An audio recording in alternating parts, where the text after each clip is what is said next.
बिस्मिल्लाहिर्रहमानिर्रहीम। नाज़रीन, शहर कायद में नौजवान मुस्तफ़ा की कत्ल की वजह जो है सामने आ गई है। शहराज ने तहकीकात में सब कुछ उगल दिया। तफसीलात के मुताबिक इब्तदाई तहकीकात में बताया गया है कि मुस्तफ़ा की कत्ल की वजह लड़की का मामला निकला।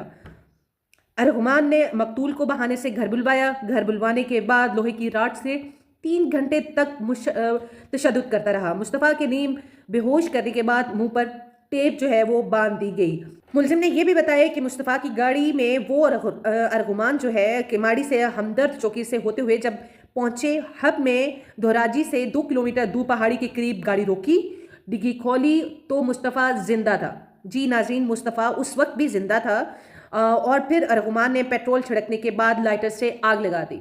मरते वक्त मुस्तफ़ा माफिया मांगता रहा और मदद की जो है वो भीख मांगता रहा और कहता रहा कि मुझे माफ़ कर दो, मेरी जान बख्श दो। लेकिन अरगुमान ने उसे पेट्रोल छिड़कने के बाद लाइटर से आग लगा दी। शराज ने बताया कि आग लगाने के बाद दोनों 3 घंटे पैदल चलते रहे। रास्ते में किसी गाड़ी वाले ने लिफ्ट नहीं दी। सुजुकी वाले को 2000 रुपये देकर दोनों चौरंगी पहुंचे। 4K चौरंगी पहुंचने के बाद रिक्शे के जरिए डिफेंस और वहां से टैक्सी में घर पहुंचे।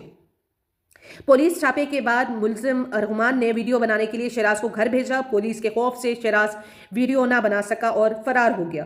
तफ्तीशी हुकाम के मुताबिक मुस्तफ़ा आमिर और मुलजिम अरगुमान आपस में दोस्त थे और न्यू ईयर नाइट के मौके पर दोनों में एक लड़की की वजह से झगड़ा हुआ था। तलकलामी के बाद अरगुमान ने मुस्तफ़ा और लड़की को जान से मारने की धमकी दी थी। तफ्तीशी हुकाम का कहना है कि 6 जनवरी को अरगुमान ने मुस्तफ़ा को बुलाया और तशद्दुद का निशाना बनाया, जबकि मार्शा नामी लड़की 12 जनवरी को बैरून मुल्क फरार हो गई। केस में लड़की का बयान इंतहाई ज़रूरी करार दिया गया है और इंटरपोल के जरिए इससे रब्ता किया जा रहा है।